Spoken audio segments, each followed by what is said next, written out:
Boom. Oh my God, we're here. It's happened. I'm sure there's probably a couple of people here. Oh, I've been trying to make sure the Rockfin stream's going, but to be perfectly honest, I think I failed.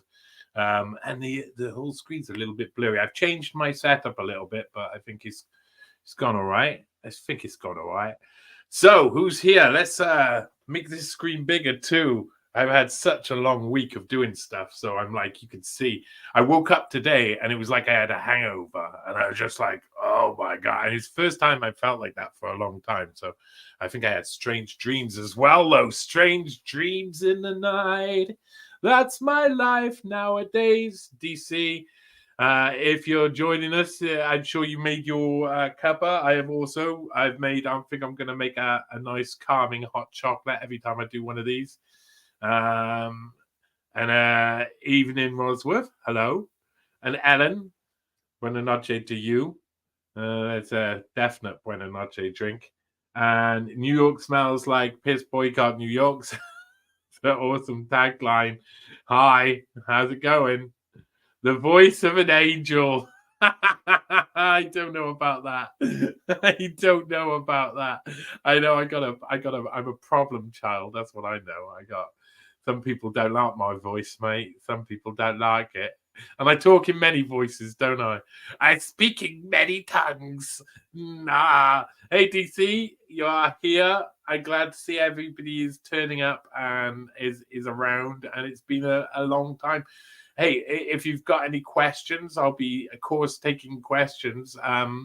We'll look a little bit, if you do want, look a little bit through Jordan Peterson's tree. I wanna discuss with Dark Commission, especially the Earl of Derby links that we were talking about. And then I want really, I don't want to start this off too soon, but hey, gang. I'm going to need help in deciding whose family history to go through. All of these family histories are so interesting and there's so much to go through.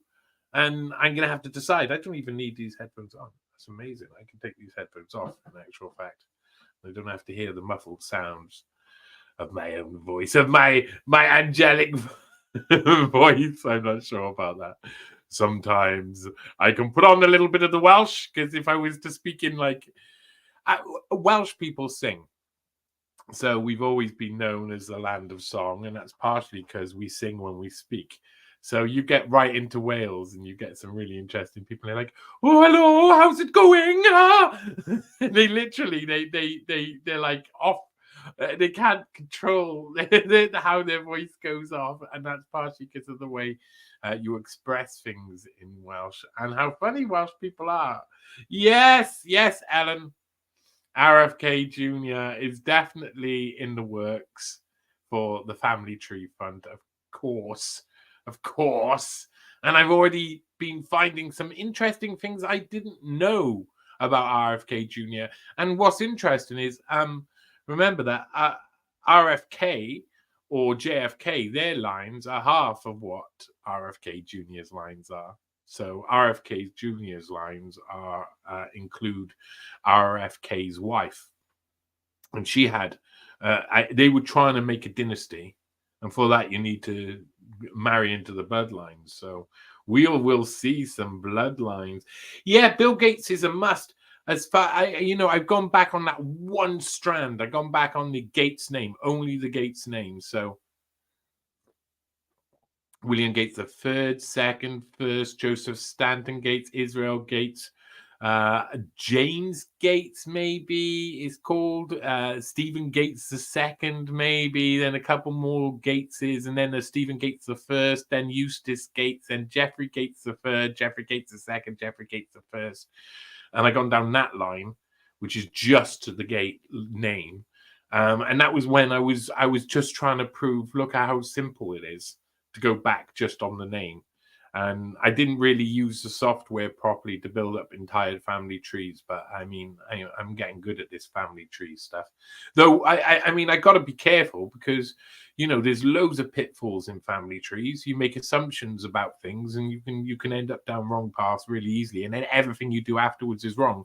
So there was points when I was doing this Jordan B. Peterson one where I was just like, I was honestly, there was 2 points where I just wanted to call the whole thing off, and I very rarely feel like that. I just wasn't sure how could I be.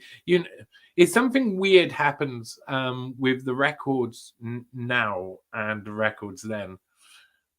So should I say this out loud? Okay, I'm looking at multiple people.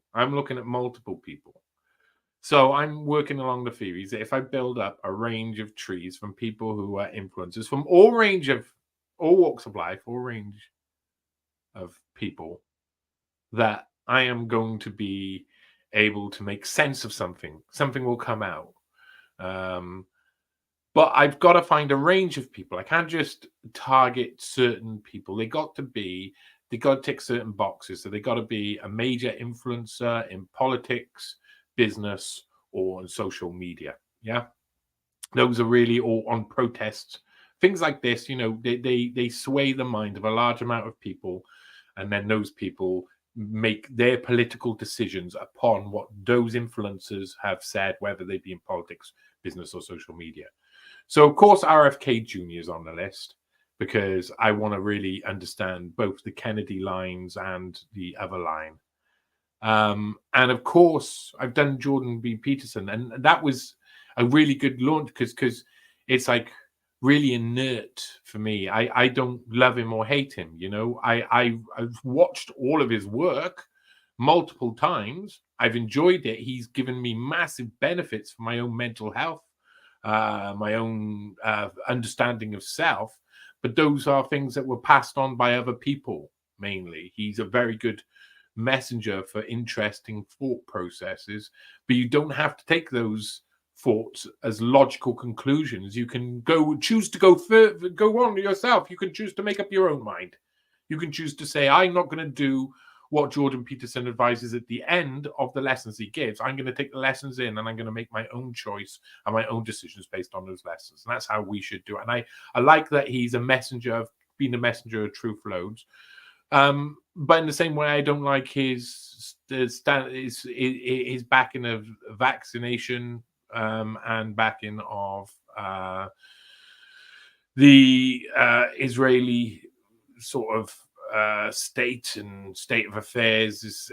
That doesn't sit comfortably with me or my politics. So I both appreciate him and I don't like some bits of it. So it made sense to start off with someone like that. It was kind of, I've got an inert emotional response. One's cancelled out by the other. But then who else to do? So Robert F. Kennedy Jr. seems like a no-brainer. It's election season. I mean, I'm probably going to do the same for Keir Starmer in the UK at some point, when the elections come round. I'll have a look to see actually why is Keir. There's loads of things about Keir Starmer I know about the past that don't make any sense. One of them was about an article I was doing about a woman called Barbara Hewson who was defending Jimmy Savile and others out loud on TV after they had been outed. And it made no sense. So I followed her history back and found a long line of contrarianists. I don't know how you'd say it. People who say the opposite, whatever's trendy to say at the time. So regardless of whether or not they're right or wrong, sometimes they're right and sometimes they're wrong because time and trends change massively. So sometimes they're right and sometimes they're wrong. And so following down that line taught me a load of lessons. Oh, all of these are lessons. So I started looking at some other lines, and I started looking at someone in particular where I was like, I don't even know if I'm going to do this. I don't even know if I'm going to do this yet. But there's loads of information that's missing. So I'm going to say his name out loud now. Some of you will know him, but some of you will be American-based and won't care. But it's quite an important point to try and understand. It's Tommy Robinson, a man called Tommy Robinson, who's the leader really of what's the National Front, what they put up on the mainstream media as the National Front. Him, Paul Golding, maybe a couple others are like the supposed, National Party, national movement. And again, he's made me laugh on a fair few occasions because he does a load of balls out stuff for attention. I kind of like balls out stuff for attention, but I'd also be really interested, seeing as he's used loads of pseudonyms and no one actually knows most of his family history. I think it'd be really interesting to understand why that is. And I started having a look on that already. I thought I'd have a little goosey gander. So that's kind of political. I already found something interesting. That his dad actually married before he married his mum. He'd leave his mum after a few years, and his mum would remarry. But his dad, this is Tommy Robinson now, his dad had previously married a Jewish lady. And that seemed surprising. People don't tend to be the ancestors of people don't tend to be the people you find at the end. But if there's a reason why someone gets up to the top, is it because there's a dynastical sort of chart somewhere? Is one of the many questions of who do they think they are creates. So I don't know if Jeremy Corbyn would be. Oh, listen, I just literally wanted to say a couple of those things. I'm not sure if I got through everything that I was going to say. I'm going to go back and look through some of these messages. I should be clicking on some of the messages. Okay, right. Let's go. So we started off with Ellen saying about RFK Jr., which is definitely on the cards. I'm already quite far back in a few areas. I'm really surprised by a few things. For Daniel Banks, who follows and is a patron, is a wonderful guy. I love him so much. Him and his missus are lovely. He wanted to know about people with Prussian ancestry, and I'll give you a hint. RFK Jr. now is definitely in that category. Bill Gates is a must as far back as possible, is what we said. Yeah, most definitely. Alpha Omega Angie, nice to see you here. Most definitely. And then, of course, I'd love to know Tony Blair's family history. Now, loads of us have heard this rumor that Tony Blair is a dogger called Lionel something. Lionel Richie. Hello? Is it me you're looking for in the dark of this park?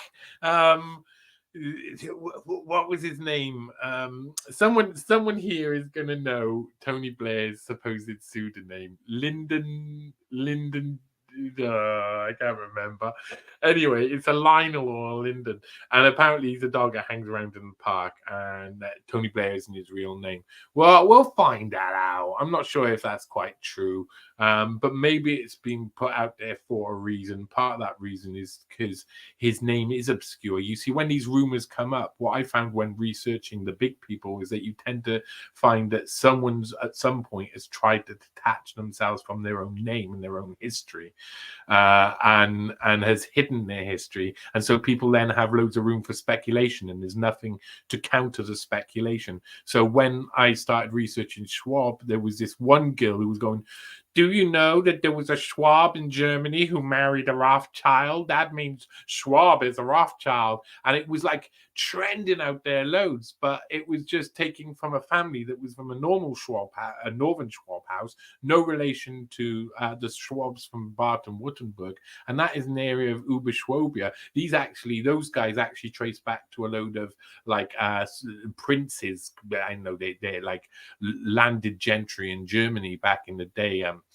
Stephen Schwab the First, I think his name was, or Stefan Schwab the First, and people, but because there's a vacuum of there's no information there's a void of information. It means there's a vacuum. Everybody gets sucked to the one area and funneled into that one area. So everybody was like, "Oh, he must be a Rothschild because that sounds quite right," but it's not. He's actually he's the son of what is really a Nazi war criminal working on a nuclear bomb program that used slave labor. I mean, that's, you just got to go back. You just got to go back to what was real, and you go, oh wow. Now his mum is a different case. That's very interesting. Very interesting. One day I'm going to have to build Schwab's family tree, but it's going to be hard. On his father's side, there's a point where it stops, and that's the same for a lot of mid 1800s in Germany. There's a big revolution happening. Revolution in all different types of ways, and they're changing a lot of things, hiding things up as well, I think. Definitely. So Tony Blair's family, maybe, but it won't be straight away, because there's a lot to go through on them. I don't want to just concentrate on certain politicians or certain areas. I want to have a widespread. So Jordan Peterson was a bit of a, I'd say, a wild card in the bunch. So Bill Gates had partnerships for 6 generations with Rockefellers. Well, the Gates family, when they came to America, most of them stayed on the East Coast, and that's where the money was, the influence was, and most of them rested there. Some of the really powerful ones ended up in the mid America. And then Bill Gates' family went out Seattle way. So part of the family, they had loads. Remember, they had loads of children. Bill Gates's ancestors had loads of children, and they had loads of children, and they had loads of children. They were, if there's any overpopulation that happened, it was from Bill Gates' family itself.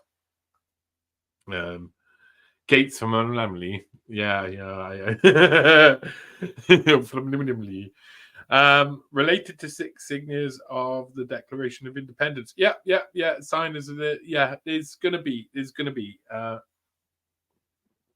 that's interesting. A lot of this is thanks to Lorianne, who helped me massively in so many ways, and helped me see that this was a really good idea as well. And I was looking back through her family history, and it was really interesting to see the contrast.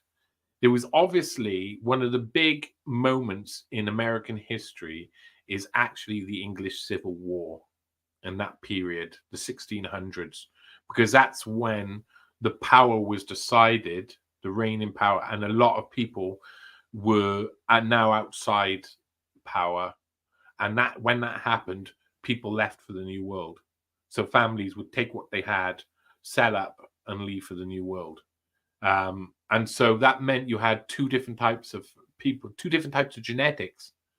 Those that would stay and fight, and those that would look for greener pastures to call their own.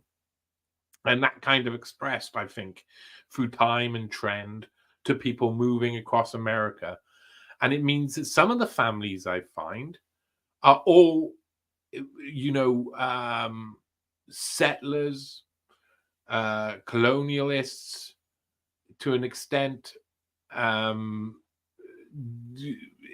There's loads of names, frontiersmen. There's loads of names for these people who were adventurous. Really, they were looking for adventure, seeking adventure, and leaving. And of course, America is full of that. Loads of people who are going off and going into the wild blue yonder and seeing what they're going to find. And so that represents across, it seems, entire families, where other people are related to the people who stayed at home in, like, Britain or France or Norway or wherever they were based, and continued within the normal old fold of power being by these royal kings and queens up top. And those people lost their heritage. A lot of them don't know that they're related to all of these big houses of the past, because they broke apart in the 1600s. And the decisions of the family that the families made then, and their ability to move away then, dictated not only American history, but British history as well. And then how people manifest. It's hard to describe. There seems to be common threads when you look at a range of who people are related to. to that person's journey, you can say that person is probably this type of person and is likely to give issue to more of those type of people, intrepid adventurers, where others were nervous, scared, more likely to be reserved, more likely to stay in place and suffer the storm, and then there's just a range of different character types. Adam Schiff, a lot of these, I mean that these would have to be, I think, special smaller trees that I do later on for because I'm not sure how many, but that's like with Tommy Robinson as well. Very interested about looking into Tommy Robinson, but how many Americans are going to be interested in Tommy Robinson? How many, there's got to be an enough interest because there has to be. It has to basically feed as many people as possible, this sort of thing. You have to give everybody the opportunity to be interested, to look at the whole range and then make their own conclusions from what they see, because you will always find something you don't expect from looking at a load of data like that. And I don't know, maybe Adam Schiff is a possible one. That Dark Commission I have thought about. I thought about Alex Jones, David Icke. A lot of the, I kind of know what to expect in a sense, because you do see a repeat of very strong characters and very strong character traits. You do see a repeat through time. So Alex Jones will be interesting just to see how many Alex Joneses of the past you can find, because I bet you find a few. I bet you they died early when they were in the 1400s and 1500s. They were like bombast at the front of the battle. honestly, I mean, it's about a matter. It's a matter of fear as well. Alex Jones comes across as very like he's got a bit of a fearless gene in him. Not that that's a good thing, to be fearless, you'll get in trouble. Related to kings of Greece and Britain, and I think it's France also. There's loads of listeners. I mean, most of what I think the digital aristocracy and the political dynasties are all related to these sort of people. That's what it seems. When I say digital, again, Musk's Dutch background, well, there's a load about Musk because remember, as soon as you get away from the name Musk, as soon as you've gone back a couple and you're going down the other lines, the Musk is the one name in a family tree that will go back 100 people or something. We'll be able to find it at most. In one direction, and then there's loads of them. It's exponential number of those coming off, doubling each time that you move out through each generation. So Musk's background is going to be massive. I sense German royalty in everything about him. So I think Dutch maybe, but I think there's been marrying into Prussians. There's got to be a Prussian. Smell a Prussian on Musk. I would think so anyway, but we'll see. Douglas Murray will be another one I'd love to guess. I think he'll always be the Grimmer Wormtongue. Like, you'll find a load of Grimmer Wormtongues all throughout. Oh my God, I just nailed Douglas Murray in trying to think about. He is just Grimmer Wormtongue, I swear, of society. I don't like him at all. Don't like him. I've never liked Douglas Murray. I've listened to so much he's done, and I think it's just vacuous. It's the way he presents things that makes people believe he knows what he's talking about, but a lot of the time he's twisting people's mind. Now, that doesn't mean what he's saying is wrong here and there. People jump on the back, but you see what he was on the front line for Israel propaganda straight away, because he's the biggest sellout you can find out there. And again, so I think you'll just find the sellout influencer in the ear throughout time. I think that, so some families, it's going to be like this whole, oh, look, the whole makes sense. The other families, it's going to be, oh, look, this line were all of the people who had that character trait that's handed down. Because that's what I found with Barbara Hewson, the one I was talking about earlier. that contrarianism, being a contrarian, allowed her family in history to have influence over a load of other people because of the way they whispered in people's ears. That's why they were good. They were sent across to colonize Ireland in the 1500s. I don't think you understand when Elizabeth I was on the throne, how crazy Ireland would have been to try and conquer and to keep hold of and maintain control of. I mean, it fluxed, but it really become much more stable when people like the Houstons were sent over there because they were contrary to the state of the prevailing state of power. But he is Jewish also. Again, it's about marrying into dynasties. You go back and you'll find that they married into dynasties because they were like, okay, you can get into this. But then you've got to define, do you mean he's Jewish in the way he lives his life, or he's Jewish in the fact he's got an ancestor who's Jewish, and then which ancestor is it, and then what you're going by? Are you going by our understanding of what ancestors would be? Are you going by the Jewish understanding of what ancestors would be, where you're only really Jewish in Orthodox Judaism if it's down your mother's line and all of this, which will probably come up in a few people's families' trees. I'll say that as a hint. Yeah, Musk is definitely high on the list. Musk this year, it's election year. Musk is definitely there. Tony Blair should definitely be there. Apparently, partly because of I got to be right. I'm writing I've got so much to do, but I got one thing that I've been planning on writing for a while. That I've been gathering evidence with somebody else, and he's been gathering most of the evidence, Darren Kenton, and when it comes out, it'll be brilliant. It'll be really interesting.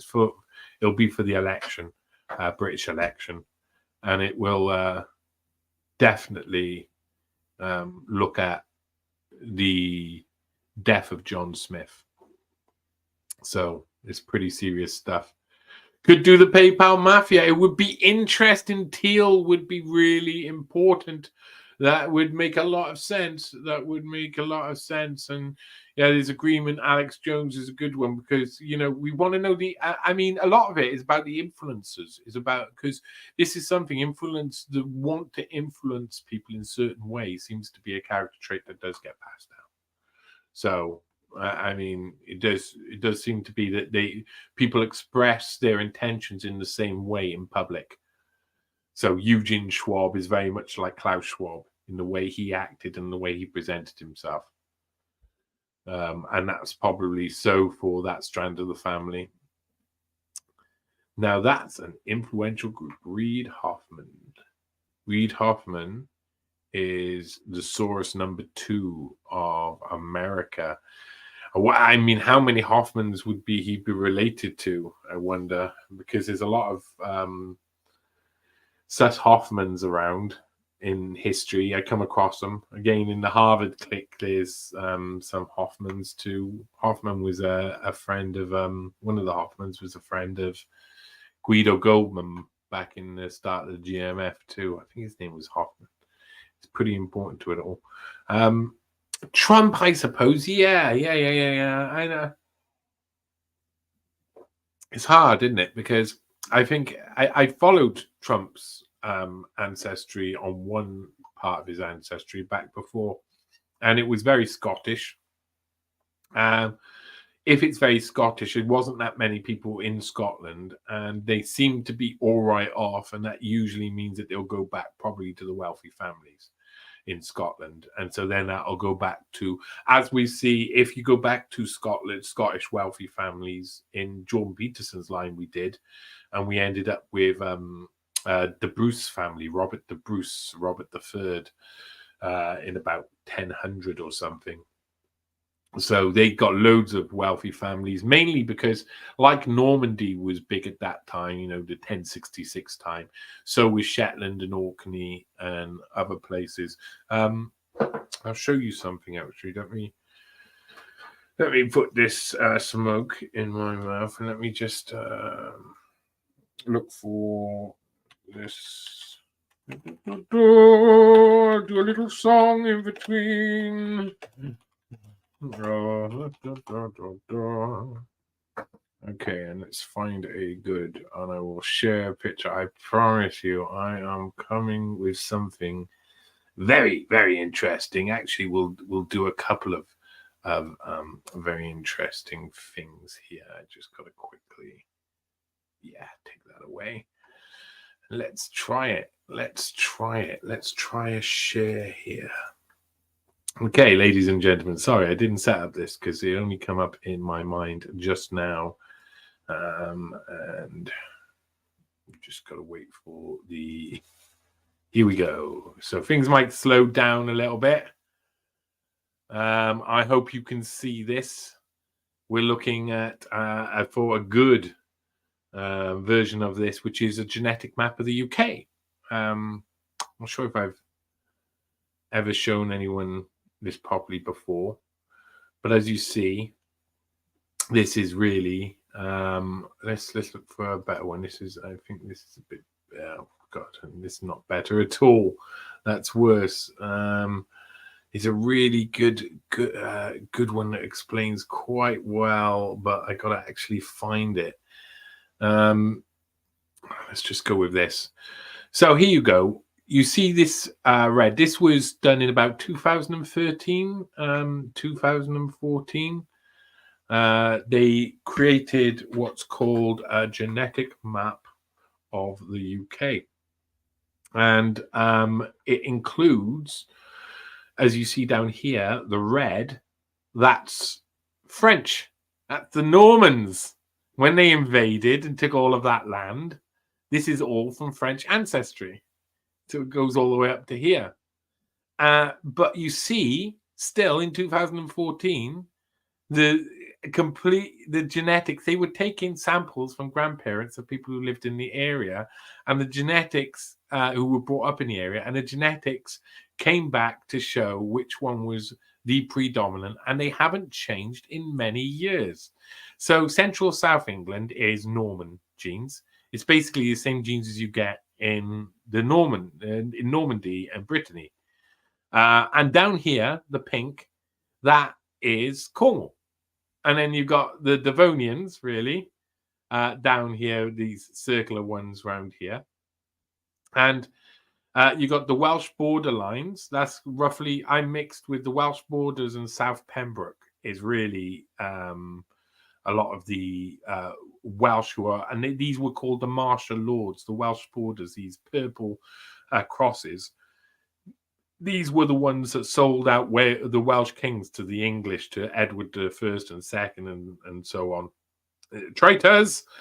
And of course, you can see they're around in Hereford and Gloucester, and you can tell when you go to Cornwall, the Cornish people are different from Devonian people, who are different from the people in the southeast of Britain, who are different from the martial lords, who are different from the South Wales, which is these Pembroke line, the South Pembrokeshire, which is also South Wales, and then different from North Pembrokeshire, which you can see up the squares. And literally, they're divided. If you look at the actual dividing line, they're divided by this very thin line where they haven't crossed over in years and years and years. They just don't breed with each other. In North Wales is a completely different genetic heliotype, I think you'd say. And this up here, these blue triangles, the West Yorkshire, that's the people of the Elmet. They surround exactly the place that used to be Elmet, which is like Leeds sort of area. And up here, these Northumbrians, they've been hanging about still, and so have the Cumbrians have still been hanging about. And down here, you've got the South Scottish. And notice the South Scottish are also some of the same as the Northern Irish, and the Northern Ireland West Scottish. So the West Scottish and the South Scottish are separate people, and that's who are warring against each other in Northern Ireland for years and years. But you got to the north of Scotland, you get north to East Scotland, you get the Picts right at the top. You get probably these pinks are related to something like the Picts, and these would be more Scandinavians. These squares, these northeast Scotland ones, heliotypes would be like squares. And up here, you've got something. These are what I'm talking about. The Scottish Islands. These are where people like Trump come from. His family will be come from up the north of Scotland, and will maybe be of Westeray, of Orkney 2. These are all different heliotypes. Northeast Scotland one. That's crazy that this very small group of island here has such a large mix. And then what's really interesting is if you compare that to a map of old Britain. You see, this is Britain circa 600 AD. So you can see it was already that this area had already been this large group of people who had been coming over for France for years and years and years, even at 600 AD, even well before 1066. I mean, they were related to each other already. They were already the same. They were kind of from different Viking houses that would go down that coast and were allowed to go down that coast. And the rest, this blue area, and you see the people of the Almet there, you see this heliotype here. It's really extremely interesting. They give me some projecting on the central here. You see, look at the distinction. They're nearly exact. You see this is the old lands of Britain. The blue were the old lands of Britain. These were owned by the kings and queens, and they're still different people. Still different people. They've provably, through genetics, different people, which of course is quite amazing. Let's stop sharing there and come back. They're still different people after all of that time. All of these people in Britain haven't all just had sex with each other and all become just one happy family. We've kept to our little borders, kept our little areas, and said, we don't want you coming into our areas. You keep over there with your people doing your things. But we kind of ignore that. It's amazing. Keep going on. Russell Brand, maybe. That would be interesting. I think I think it would probably, I'd get back to 1600s and everyone's a sir. That's what my thought would be, personally. Reed was on Epstein Island also. Who wasn't on Epstein Island? Yeah, Dirty Dog, NY. I wouldn't mind looking into him then. Why not? Reed funded Letitia James against Trump. Indeed. Look, there's the... wait a minute. It comes up as a black flag. Is it meant to be a black flag? I hope it's meant to be a black flag. Why not? Oh. Yeah. Jeremy Corbyn would be a good one. Jeremy Corbyn would be interesting. Looking into his ancestry in general might just be like, just might make everybody sad. I think just make everybody sad. He was a nice guy, but he needed to stand up to the Zionist lobby properly, and instead every time he was asked questions about it, he went silent because he was told not to answer questions about it. And then that was just a wrong where he had to fight against him, and he didn't. The main Silicon Valley campaign against Trump was funded by Reid Hoffman. That'd be interesting then, definitely, because the Silicon Valley is something that's a problem. Kia is definitely Tory-like. Well, of course, and Piers Corbyn. Cheeky. There's still Letitia is now going after beef industry, or shall I say Reed is? He's a nasty man. Have to do Jeff Moss. Maybe. Maybe Tommy is so fake. Yeah. Look, Doug, how's it going, man? Nice to see you, bro. It's true. It's true.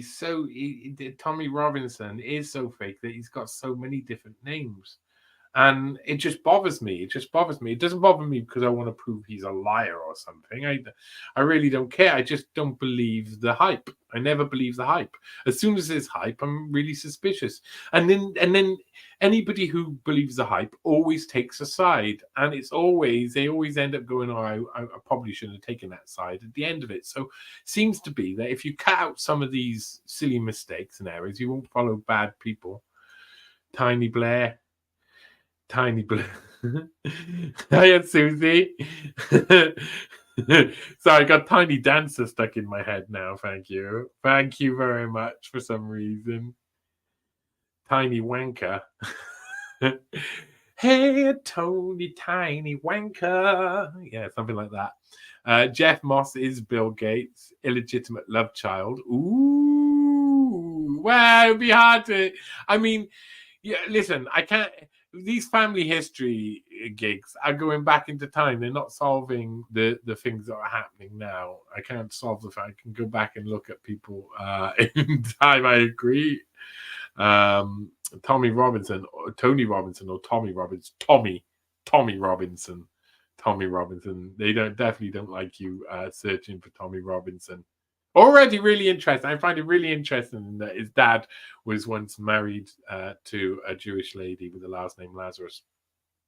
Lazarus, I have one Jewish person in my family tree. But it's down the mother's line. It was my great grandmother who was called Bessie Lazarus. So her husband was John Lazarus. So even though it was down the mother's side, I assume she was Jewish, but she married into what was essentially a Jewish man. But I mean, none of the family. I got told that my nan hid the name Bessie, didn't want to be known by the name Bessie because people thought it might be Jewish. So obviously my nan wasn't too happy about having that ancestry there. So we never knew anything about it really.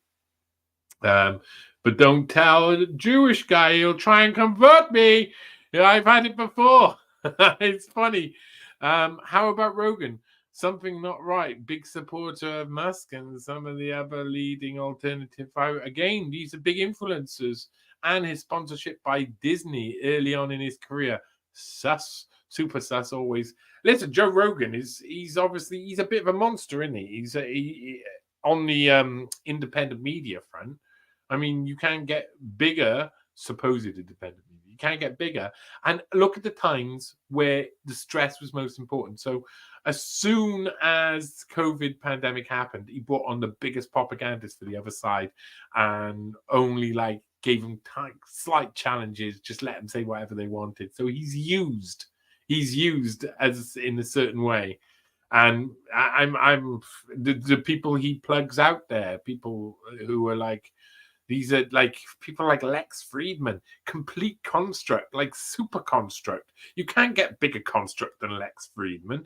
I mean, if I have a hard time believing that he's even a real human, that he even walks around in real human flesh, that he's not just an AI creation because he's such a fakety. But he is. He's a real human. He's just not very good at being anything but this inert flavor on purpose, and it just plugged at you all of the time and plugged around these same group of people who include intellectual dark web people. And that I mean the intellectual dark web taught me a lesson or two about after I investigate them. I was like, listen to the other side, and I was like, listen to the other side, but make sure you investigate and find out that they're all sus. They're all sus. Lionel, that's it. Yes, his name was Lionel. This is Tony Blair. Linton. I want to know. Is it Linton or someone needs to tell me. Well, I hope it's further down here. What was Tony Blair's fake, supposed fake gay toilet name? Let's call it a toilet name because he used it in the toilets. Public toilets, that's what the rumor is. I wonder if there is a pattern showing good bloodlines against evil bloodlines. Maybe there's a war on. Now, look, this is one of the things that have become apparent. Jordan Peterson has a very certain line that leads to very certain people that all roughly, even if you go through the same line, roughly lead back to the same group of people. And I followed another line and it follows a different type of people, and another line that follows a different type of people. But all of them have their own hierarchical bubbles in time. And a lot of people's families had crossovers much further back in history, more crossovers than you'd expect. So is there a dynamic where the genetics expresses into us, but we are in this micro world where we're doing just like living life, going to sleep, waking up, trying to be our individuals, but the whole, the mass, expresses a certain want or a certain desire for a certain moral or ethical value on average. That's the best way to put it, and it's a very convoluted way to put it. So that's one of the questions: is are there bubble like bloodlines? You know that for the tribal people who are most related fought on the same side in whatever experiment. That these wild tribal fightings, and then they discover later genetic tests that the ones who fought on the same side were more often than not related to each other. Is that true in the concept of something bigger, of why myths and legends are created and how they're created and where they come from, why people are chosen and lifted up? These are the questions that we need to answer. I am here answering these questions. Judge Joe Brown does lineages. Ooh, he says Obama is related to George Bush. Yeah, but it depends. I'm only interested in direct relations. I saw. Hey, wasn't it, I think you might have been sending me Obama's mum's tush on the interweb. Alan has been sending me naughty pictures of Barack Obama's mother, but let's not talk about that anymore. Anyway, yeah, Judge Joe Brown. I'd be interested to look at what they mean by related to, because again, George H.W. Bush and George W. Bush, by matter of default, is in that sense related to Bill Gates, because they share that common ancestry, but that ancestry is 14 times removed or something like that. I think the Rothschilds are inbreeding. Yes, I think there's a lot of them who are inbreeding because they're in bubbles. That's why it seems like they have these bubbles of influence and power, and these bubbles marry into the same parts of the bubbles, and so they got a lack of people to actually who have their bubble. I also got a really. I'll talk about. I see if I remember talking about perpetual limited warfare and Kissinger. And going back in time, I'm thinking about that in a little bit. Let's see if I remember. How about Dr. David Martin? His family has a castle in Switzerland. Who's Dr. David Martin? Should I know Dr. David Martin? Alpha Omega Energy. You need to tell me who's Dr. David. Yes, so Lord Rothschild died a couple of days ago. That was Jacob Rothschild. He died a couple of days ago, and then Evelyn de Rothschild, he died about a year and something ago. About 2 years ago now, I suppose a year and a half ago. And the Rothschild family, though, is enormous. But, you know, every family has their peak. You go through history and you'll discover that every family has their peak, and then they deteriorate, and the Rothschild likely will at some point. All the old money families are New Englanders, and I went to prep school in Massachusetts with quite a few. Yeah, there's yeah, all the old money families are that they bought it. They bought America very early. They bought East Coast especially very early. And benefited from that, and from there they've gone out, but they have multiplied quite a lot, so that wealth got strung out here and there, and some people didn't get it. Kim Operman waving hello from Ohio, new fan. Hello, Kim, welcome. Nice to have a new fan. We're a nice gang here, mostly nice gang. Be careful, there's a couple of dangerous ones in the crowd. No, I'm joking. They're very nice. But waving hello back from the center of America, crossroads of America there. And that is massively important place. Family histories, if you look at the histories of people who went to the New World, they often got to like middle of America and were like, which way should we go? And then they just off all over the place. Jordan Peterson's family did that in the sense, up going up to Minnesota and then upwards to Canada. But they're all like, oh, Wadsworth, bringing up Club of Rome. Bill Gates Sr. was one of the founding members of the Club of Rome, was present at the infamous 1968 meeting in Bellagio, along with David Rockefeller, Mikhail Gorbachev, George Soros, and Kissinger. I'd love to know more about that. I'd definitely love to know more about that. That was one of the people I was thinking. I was thinking about Pierre Trudeau. He'd be quite interesting. I think he's got some quite big links. Of course, it means Justin Trudeau by default would be in there, but I think Pierre Trudeau himself, he also had massive links with the Club of Rome and advertising them and pushing out that sort of stuff. I'd be really interested to study the founding of the Club of Rome in different ways and seeing where, like, the trails back and the trails forward. I'd like the Club of Rome stuff. I mean, it got me really hooked during the Schwab investigations for sure. Queen Beatrix Brzezinski too. Yeah, Queen Beatrix. It might actually be that school that's down in Baden-Württemberg. That's the one where all the elites go. That would be a brilliant place. But I mean, it takes a long time to actually pull together these family trees. I'm doing bits at a time at the moment to make it easier. But I'm looking here. I'm looking for something that makes sense now, and then the next one of these will make even more sense. Brzezinski definitely would make loads of sense. Maybe at Harvard, the Harvard elite during that time: Henry Kissinger, Brzezinski, John Kenneth Galbraith, Herman Kahn. By fact, he was hanging around with them all, and a couple others from that time.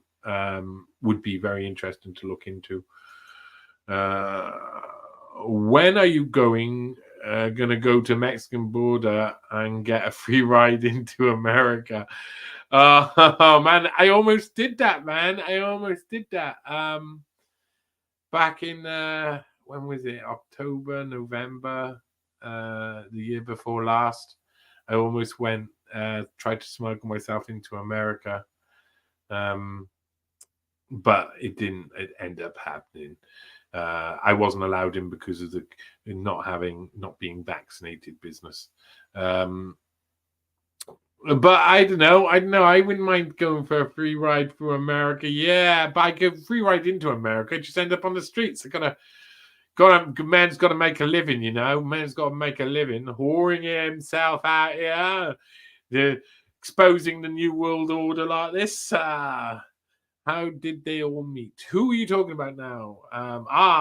All of these guys, the influencers, the powerful. Well, they probably did meet in weddings and other events where they cross over. I mean, a lot of that. Can you imagine some of the weddings of the elites, like hanging out in the Palace of Gdansk or whatever, and looking around and everybody. I once actually, I was in the once I stayed in the Monte Carlo Bay Hotel in Monaco, and it was like my ex, her sister, was married to a games developer for head of splash damage games.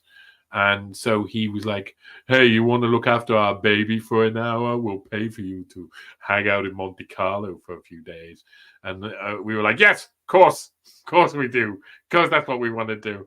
And really, really, once you're sitting there and it's all of these princes and stuff walking around and they're all paying massive amount for their room and like breakfast cost $100 and stuff, you know, you start to realize that these people, nearly all of them, are nervous of each other.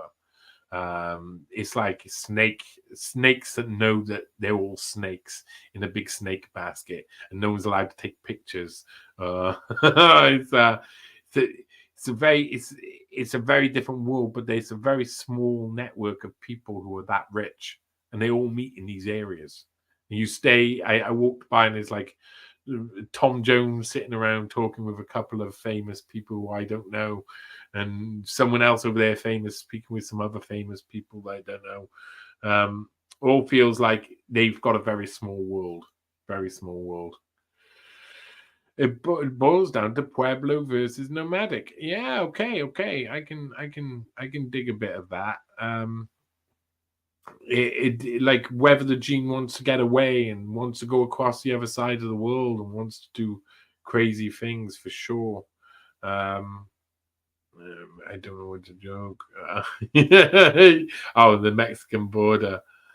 Hi, Ellen. Yes, everything. Oh, wait till Johnny reads it. There you go. I don't know what's happening here. Tommy Robinson's name is Aaron Yaxley Lennon. No, Stephen Christopher Yaxley. He was born Stephen Christopher Yaxley. His mother and father, he was born in 1982. His mother and father split up soon after, and she got with a guy called Lennon, and he adopted Tommy Robinson. So Tommy Robinson later used the name Stephen Yaxley Lennon. But his name is Stephen Christopher Yaxley Lennon, in a sense. But he's also gone by the name McMasters. He's gone by a couple other names. He's, if someone changes their name over and over again, it suggests they're running and hiding from something, doesn't it? So it's very interesting. Grassy Knoll is your psychic. Hello, Grassy Knoll. Nice to see you here. Your sidekick coming. He's your sidekick, your spot who's going to shoot JFK. The 77 Brigade, Tommy is surely one. Oh, fuck, man. I don't want to say. I went on that protest. I said it on a podcast the other. I went on a probably cancelled podcast. Should be out in the next few days. Probably said a load of things I shouldn't say. I'm king at saying the things I shouldn't say out loud. But I feel it's important, like, to just let people know the information.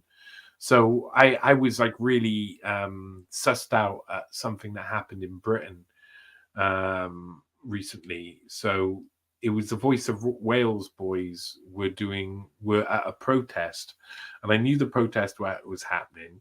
So I came down to the protest. It was a protest against 15-minute cities, which is right on my radar. And I do the police auditing anyway, so I thought I'd take down the camera and walk around. And for the ones who know my work, for people who know my work, it's the one where the police stopped me, and only me, and let the whole protest go, but I was stopped from going. And it didn't make any sense whatsoever. I was obviously not on the other side because I was arguing with some people on the other side because they were threatening me as I was walking by them. And I was with the protest walking, and the police form a literal entire line in front of me and won't let me pass. Everybody else is allowed to go backwards and forwards. I'm not allowed past. And that freaked me out, and I couldn't work out why. And I felt it was a scene control, and it was controlling, stopping me from being part of the protest on purpose. Yet the people who were leading the protest were being cajoled massively by the police. They were being told what to do, where they can go, and they were agreeing with nearly all of it. And I was just like, okay, I can see it's a bit weird. Now they do a bit of a National Front, sort of like shaved off all their hair, interview the guys in the National Front, and they've gone pro-Zionist.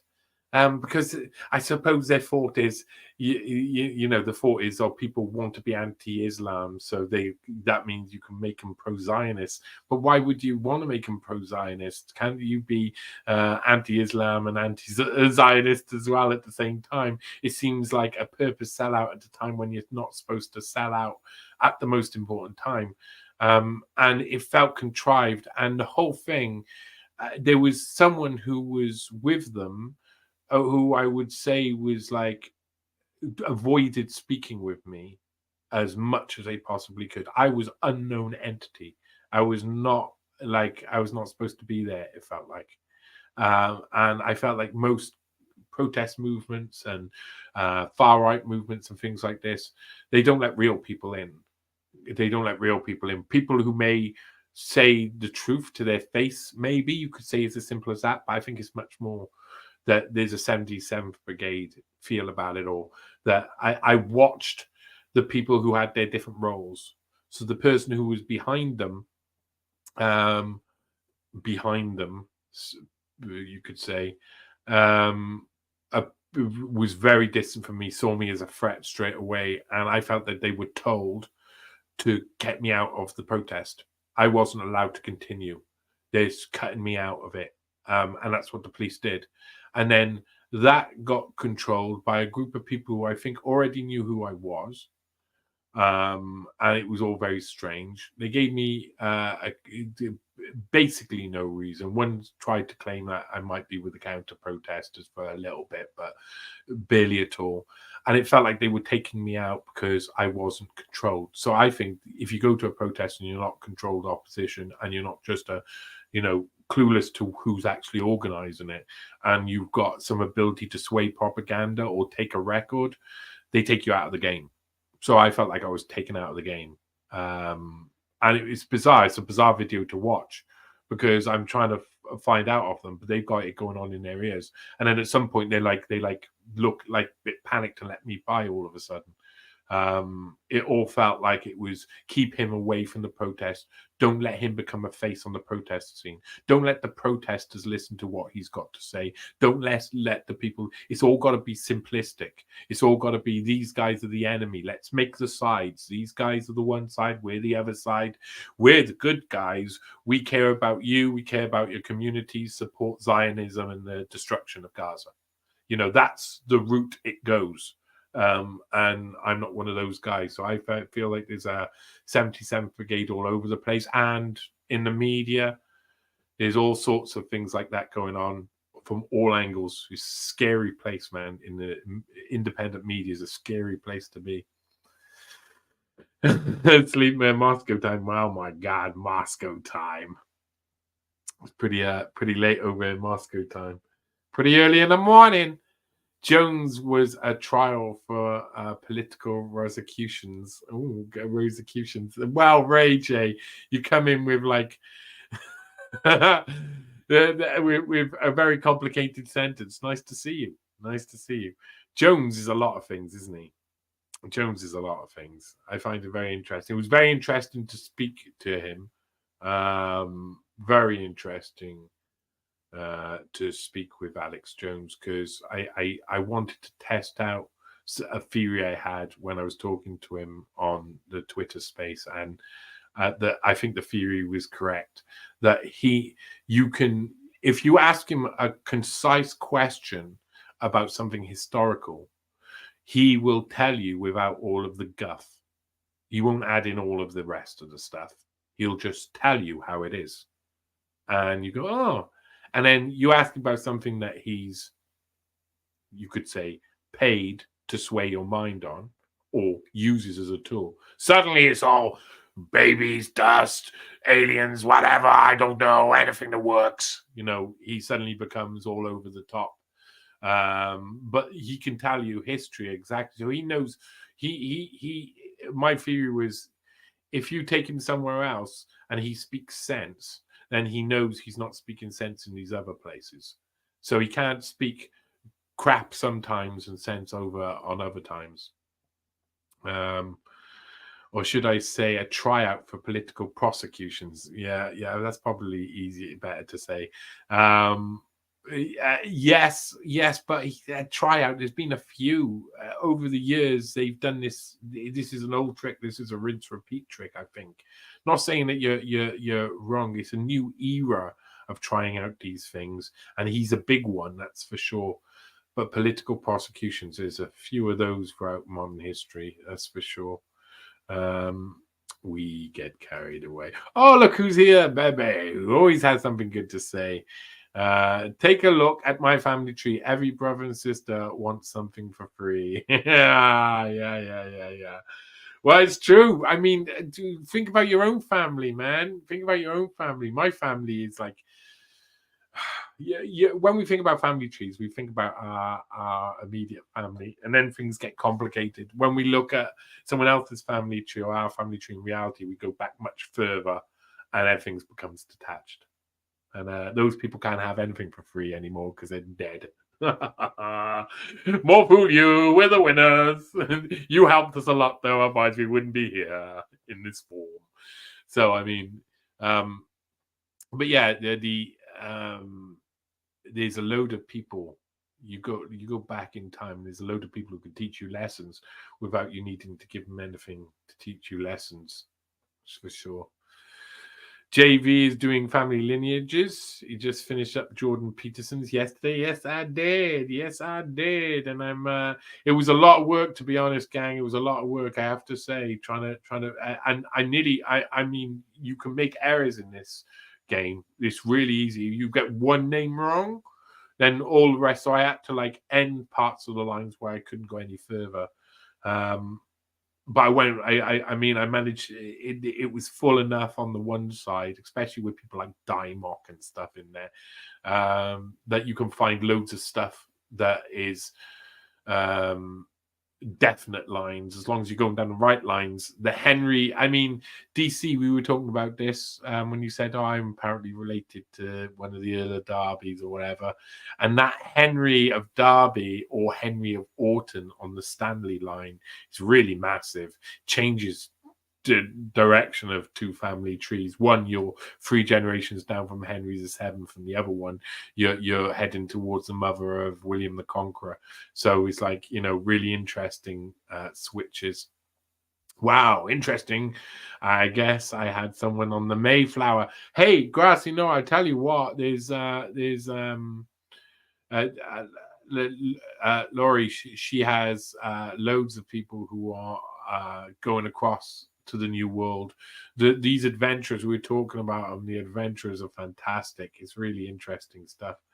Did you already answer about Joe Rogan? Oh, yes, I did. Hello, 76 shine on you. Yes. I did talk about Rogan a little bit. Talked about how I'm not too trusting of him because of the intellectual dark web stuff, links and people like that, and how he slips into advertising people who hold the prevailing establishment narrative when he needs to, like during COVID. That he introduces people like Lex Friedman and others who I find as complete constructs. The Weinsteins, like Eric Weinstein, is just such a complete nobody. What is wrong with people who think he's something? He's a complete nothingness.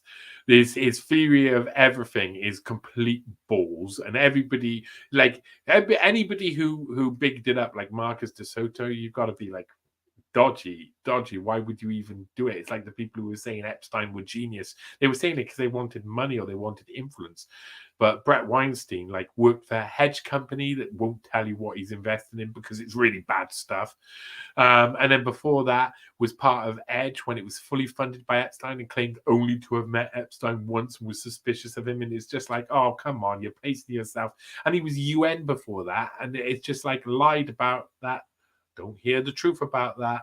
And so his brother is automatically sus about him. Of course he's sus. He's one of the ones who gets all of these medical doctors to come on board with him, and they form the narrative that you're meant to have while still telling you to wear a mask.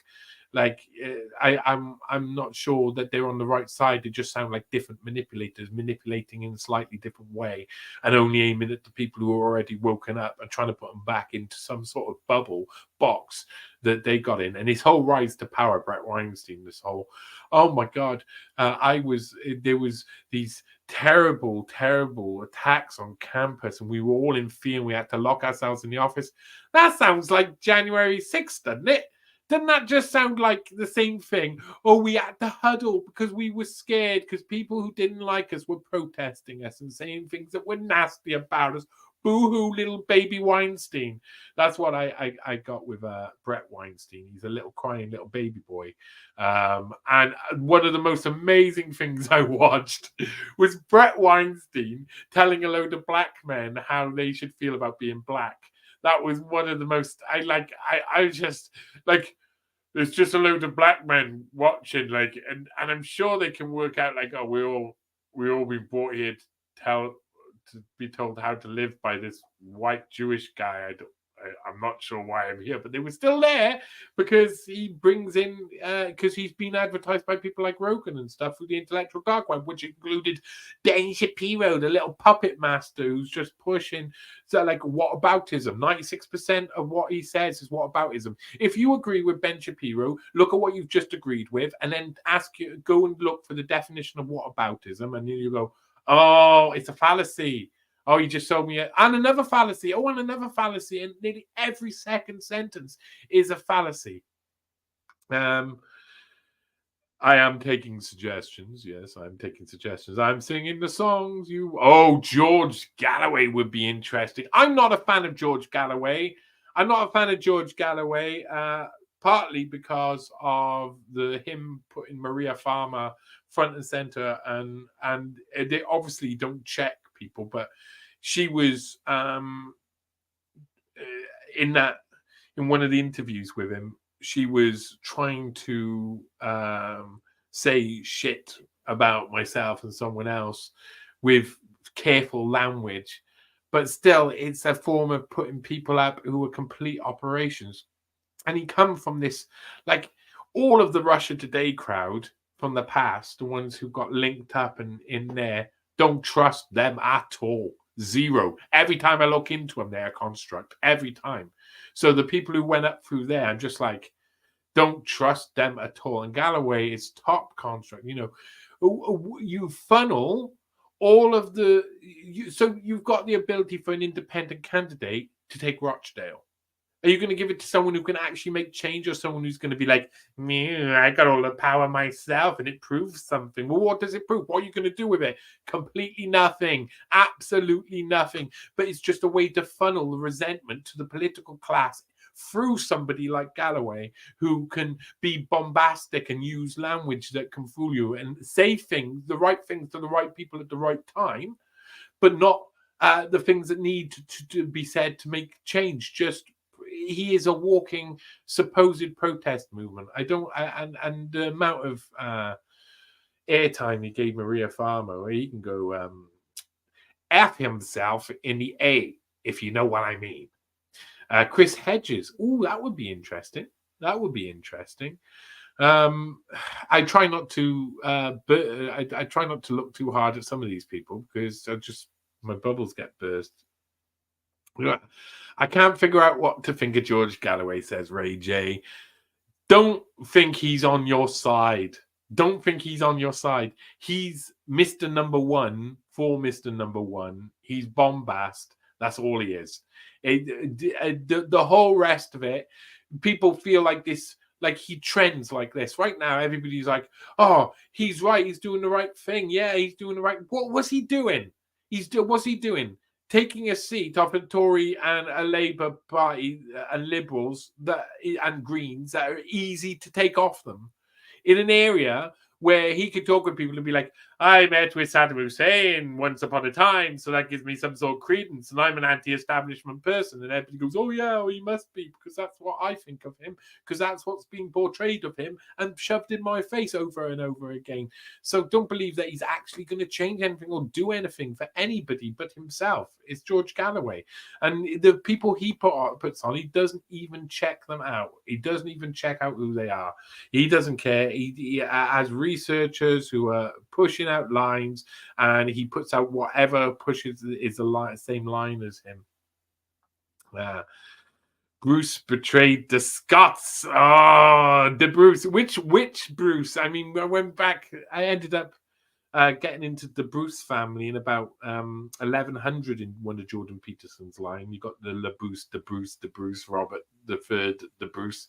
But there's loads of them in there. I mean, we all went to Bannockburn. It all goes on. There's loads of them. So There's lots of betrayals. The Scottish nobles and the Irish nobles were English. They were always English. They were paid by the English, and they just fucking went along with all of it. They didn't care. They don't care about anybody. They don't care about Scottish people at all. They're just they sold out to the English. And it was in the same, you know.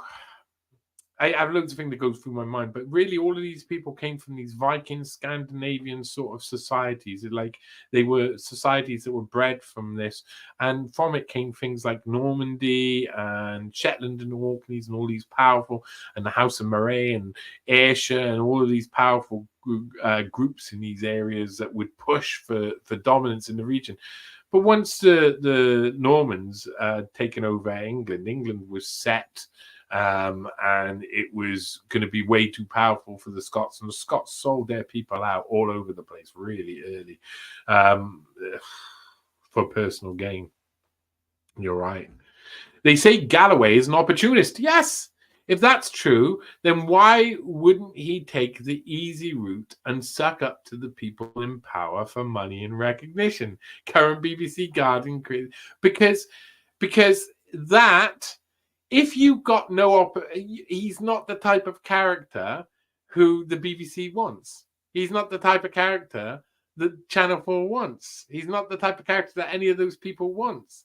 And he knows that if he positions himself as the anti-establishment, he picks up all of us guys, doesn't he? He picks up all of you. He picks up you.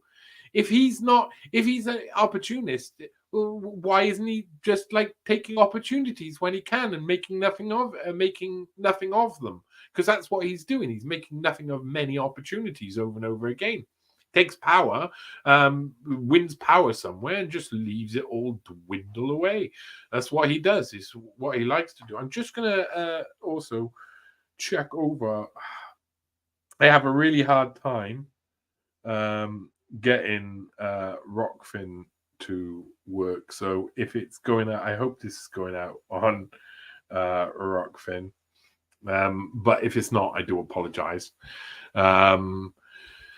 I say Galloway is an opportunity. Yeah, so basically, there's many camps. The opportunity isn't just with the BBC. The opportunity is with sweeping up all of the woke people and funneling them into your camp so that they'll give you loads of money for being the supposed opposition to something that angers you, like what you see in the Guardian or the BBC. So, like, you got to realize that he's not on your. He twists things round, but he twists it round for his own benefit. Why wouldn't you if you're got that character and you're acting that way? I'm half Scottish. Good half or bad half? Which one are you? Which one are you? I love the Scottish. I do say they. I'm not sure what they think of me. I went to Glasgow and I remember one guy was just like, "What is this guy? Who is this? And why is he being like this and talking?" So I mean, grandfather was on the other half was from Norway. That happens a lot in Scotland. It happened in the past too. Wasn't French the official language until the 16th century? I think until probably early 1500s, and I think mid 1500s. I think, yeah, you're right. Because if you go back to like records in the early 1500s, you'll start to see the names are changed to spellings. Everything starts to change. They start to say everything's got to be done under this language, under whatever English is at that time. But French was still a court language, probably up until maybe the William of Orange time. So when William and Mary were installed and the Glorious Revolution time, that's when there would have been change. I think that's when there would have been change. What's this here? Isn't French a Celtic language? No, I think I still think French would. I can't remember what it classes as. It's really complicated. There's the Spanish, French, German share a lot of word ancestry, groups of words, along with English, like TION words. So information, information, and etc. Information, and all of that. You know, they're all the same in all of these different languages, but that was inserted within English by that French sort of the changing of the language, and that was during the time of William Tyndale. William Tyndale wrote the Bible down in English, and that was really what changed the game. That's why English got adopted as a language eventually, because he created a load of words that had never been. If you want an interesting story, go look about William Tyndale. And he not only wrote the Bible, but he created nearly every sentence that we imagine and we use today. Things like "in the beginning" to start sentences and start stories. That was like that was him who decided that's what the translation should be if you were to write it in English, not in French or Latin or anything else. You know, if we were to write it in English, he had to create new words, loads of new words all over the place. So English really got invented by a guy, by a collection of guys, and it was a mixture of Celtic languages in there. But the what's called like the Celtic languages are really, and the older Gaelic languages are probably like, you know, Irish, Welsh, Cornish, Britannic, whatever forms of Scottish you have, which you have a couple, I'm sure. The French was something else. It was more Latin derived, I believe, more Latin derived. C'est difficile parce que c'était longtemps depuis je parle français. It's been a long time since I spoke any French, but I did do a little bit of research into the language. Too bad they didn't leave some recipes. Oh, those French. Oh, that's the thing about doing it. Ah, yeah. Ah, yeah. I hired Johnny to do my entire family. Yes, it's true. It's an exciting, excellent way. Yes, you can if you want to support me. I am very reasonable when it comes down to this sort of work, and a really good way is for me to build your family tree for you. So if you do want to help the cause and get something in return, you should maybe ask your family, chip in some money, and we can discover our whole family tree. And this mad guy, Johnny Vedmore, will do a video for us and the family and go through a family tree. And it's help. It's a massive help. It's a massive help for me. But Norman at the time, maybe Ellen, but Norman at the time, yeah, is the Norman language, Britannic language, was very close to Welsh, so we share like, and it comes out in French as well. So in Brittany, miel is for honey, miel in Welsh is for honey, and miel in French is for honey. So that was an ancient word that was always spelt that way, and comes from the link of the language, from being the same place. And it's really important. You've got to understand that whole Brittany and Normandy was a way that it was a really interesting place. If there was war coming, you could jump on the ship and go across to a safer land. So people used it that way. So they shared the language and the land in the same way. Good job. The Normans were from Scandinavia. Yes, the Normans were from Scandinavia. Dark Commission. Don't get me talking about Normans. The Normans, yeah, it's a wonderful. I mean, one of the things I learned during this adventure, this most recent adventure, was Normandy had been given to the Viking raiders. So the Viking raiders were raiding areas for the Denmark for the money that you have to pay to stop from being raided. And loads of people paid the money, but the lords found it way too expensive. And in the end, you calculated it. It's probably easier just to give them the land, and then they can't raid you. Because the Vikings were really good at suddenly raiding, just suddenly appearing, zoop, zoop, and getting on your land, taking all your stuff, taking a load of people prisoner, slaves, and taking them away. So you were buggered. As soon as they went on, boom, they taken all your stuff. So they had to start moving inland anyway. So they were like, well, if we give you that land, you'll have to learn to deal with us because our land armies are much better than yours. So our technology in the land is much better. So they gave the king of the Franks gave Rollo, one of the Viking ancestors, who was son of kings from before, including King Ragnar and the like. They gave Rollo Normandy and said, okay, you're like basically the first Duke of Normandy. Stop attacking us. And they went, all right then. And they stopped. From that point on, the Viking families married into the big Western houses and soon became civilized. Technology was changing anyway. They were starting to work out what the Vikings were doing and were using it as well. Lancashire, where I'm from, Lancashire is that's again, you go through that map. Lancashire is its own people, very much its own people, and was obviously subjugated under after the War of the Roses as well. Originally, I believe Viking blood throughout Western Europe. I think red hair is Viking phenotype. Celtic, Viking. You see, a lot of the Celtic ancestry, the one thing that could be seen as Welsh, Irish genes, most of it comes from one village in Austria. There's one village in Austria that got very powerful, went down, took Rome for, I think it was about 10 years, like literally captured Rome while it was at its peak. They were crazy people. They were the proper Celts. And then they got basically, that was such trouble to Rome, and the Romans were so distraught by it that they advanced with the Celtic Holocaust.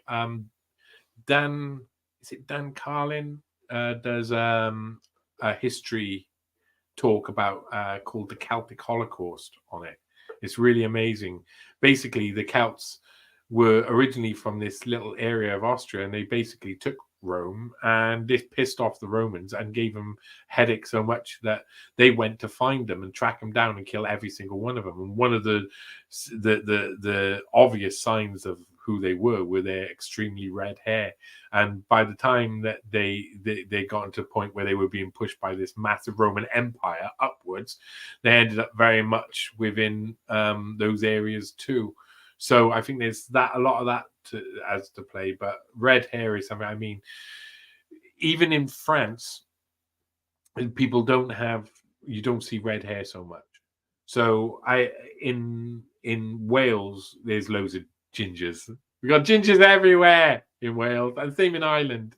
I mean, loads of gingers, and same in England. Remember, Queen Elizabeth and people, they were ginger. There's lots of Londoners who are very like red hair.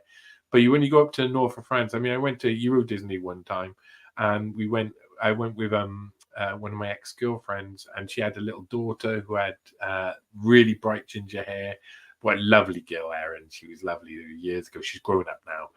And when we were walking around Disney, she was like, "Why is everybody staring at me?" And there was people staring, taking pictures, and there was one woman who wanted to touch her hair. She just bringing her hand up to touch her hair while she was waiting in the line. It's just like freaky. It's like people in other countries who don't have that so much, or more brown eyes, brown hair, go like, "Oh, red hair, oh, your princess." So it works really well.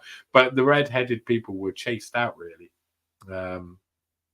But red hair, yeah, it will be from Northern, Scottish, Viking, Welsh, Celtic, Irish. They share that phenotype. That's how you say it. The Scandinavians were Eastern Asian originally. Ooh, where did we stop? Well, in that sense, yeah. Okay, right. I'm not sure. I think they were more like on the cusp of Eastern Europe and Asia, but it's hard to know because it seems like a lot of the Scandinavians were originally Slavic, And if you go back far enough, there's loads of crossovers within the Slavic families marrying into Scandinavian and Frankish families as well, which we come across in Jordan Peterson's tree at one point. Western Asian. There you go. That's better. Yeah. So they were. It seems that, and it's a lot of this is speculation, but the growth from Middle Eastern areas of people and population masses pushed what were Slavic people, a real big range of Slavic people, into Europe more. And when they got into Eastern Europe, basically, then they got pushed in different sections, got pushed into different areas. And that's where you get to Austria. What I was talking about is much later, but is that route of Slavic people moving both into Western Europe, but also into Northern Europe, being pushed out by these domineering, probably Carthaginian and Byzantium, eventually Roman and Byzantium empires. I mean, Carthage was really north of Africa, bit of the south of Spain, and was pushing up the Mongols, riding in, pushing across. You got the Egyptian empires were pushing up. They kept pushing these people who were different from them away up to the northern territories, up to places that would teach them to be tough as well. Teach them to be tough. I looked into the red hair thing after you mentioned it the other day. Seems to be ultimately Central Asian in origin, about 50,000 years. Again, I would say that's what we're talking about. We're talking about this Western Central Asia. I don't know what you're talking about. If you do, I would be talking about places like Azerbaijan, Kazakhstan, places like that, and pushed upwards. But I don't think it's going to be as simple as it's one. It's just that's the one place that we could find it there. I think it would be a repeating anomaly within genetics that happens probably throughout people. So there's other people with red hair in the world. It would have just been in one time and one place or multiple places seen as something that was princely, kingly, and probably would have led to people lifting up the status of people with red hair, and in other places probably burning them alive. We might not have some of the records on that sort of stuff as well. Now what we got, a bear, Charles Lindbergh. Sorry, Ellen said Charles Lindbergh. Well, are you talking about doing family history there? That'd be interesting. Tiny dancer in your brain. Yeah. Oh, man, we're far behind here. I have red hair and blue eyes. Found by accident that it's one of the rarest genotypes on the planet. It's 0.17 of the population, indeed. I got in different lights. My ginger, my beard definitely is ginger. My hair is brown, and my eyes are blue. So I'm definite mix around of all of these different things. And I thought red hair and blue eyes was normal. Yeah. Lots of green eyes in red hair. It's amazing. It's always so beautiful. I being from Wales, I had multiple ginger girlfriends. I gotta say that. You are a Viking, definitely a Viking. Tucker Carlson. I heard he's a Stufus frozen meal heir. Yeah, Tucker Carlson talking about CIA just seems like projection. Have you heard when he was talking about CIA the other day? I was just like, oh yeah, you talk about your dad. Lex Friedman is more than condescending. He's construct descending. He's a construct. He's like most obvious construct around. I talked with a guy who wanted me to do a load of research on him once. I quite liked the guy. He was a big YouTuber. Like he gets like 20-30 million views. But we never went anywhere with that. But he wanted me to look into Lex Friedman. He thought he was something else. Do you think the old families have a playbook from centuries, millennia ago to lead a narrative? Yeah. So I'm not sure how it works, but it might be self-preservation and power, the preservation of power within family units that each generation has to deal with that keeps that going naturally. And so the most powerful lines will be the people who have the mix of the tendencies and characteristics that lend well to that hierarchy and developing within that hierarchy, because I don't think necessarily my branch of the family has that. We can't necessarily get to a peak of power because we just don't want power like that. We don't have the same feeling. Charles Linton just said, hello, Dave.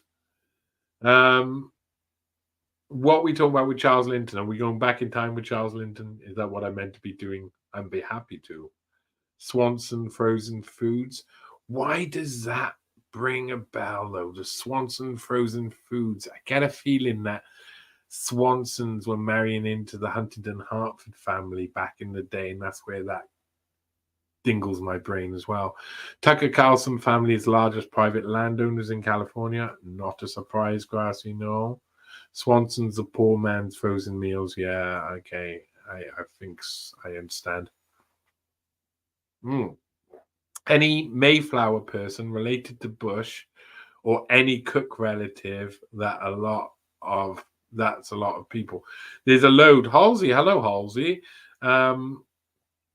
I think there's a load of. The problem is, you go back in time, you find millions of people in your ancestry, but it's really how it's seeing what the average looks like is going to be the most interesting.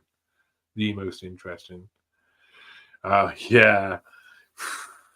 Oh, the Trudeaus, most definitely. The Trudeaus definitely going to be interesting. I'm not sure if I would want to do Justin, though. I think I'd want to do Pierre, but maybe it wouldn't be as popular, so maybe I should do. But yeah, maybe I should look into it. Be interesting to see how the dynasty has progressed, and Canadian ruling dynastical families are very interesting, including Mulroney as well. He'd be an interesting one to look into. Friend of Robert Maxwell back in the day. Rees-Mogg, definitely interesting, but I know what I'd find. I think we all do. Lots of real highborn family, probably going back to a mixture of Prussian and French royal family. Tucker said the NSA hacked his phone while he was in Russia. He can say whatever. He's a protest voter now. Hey, Kelly Pierce with the red hand. Oh no, it's a pink hand. It's fine. The pink hand's fine. Hello, Kelly. Nice to see you. We've been on for about an hour and 40 minutes, so I suppose there's probably about 20 minutes left. Great Earthlings. I'm not sure what you're responding to there, but yes. Hello, Honeysuckle. Nice to see you too, as well. David Cameron, another one with massive amount of legacy, hereditary nonsense going back in that family. Really powerful people. So again, we'll end up in royals, no problem. I think we'll end up with German and Frankish houses again. That's a lot. You see that a lot with the Tories. The Tories tend to lead back to French and German houses, I reckon. So that's what that's my guess anyway. Rees-Mogg father helped at Fox News. I talked to Richard Poe, who's a very interesting author who did a load of research on William Rees-Mogg. And he thinks that William Rees-Mogg's father was George Soros's handler, that he was the actual one who took charge of George Soros when he came to study in, the London School of Economics, I think it was. And he took charge of him when he was in he basically took him under the wing, and thinks that William Rees-Mogg is extremely important. So I'm not surprised he helps at Fox News. Brown and Mandelson, definitely Brown and Mandelson, dodgy bastards. So he doesn't live in California. I think he grew up there.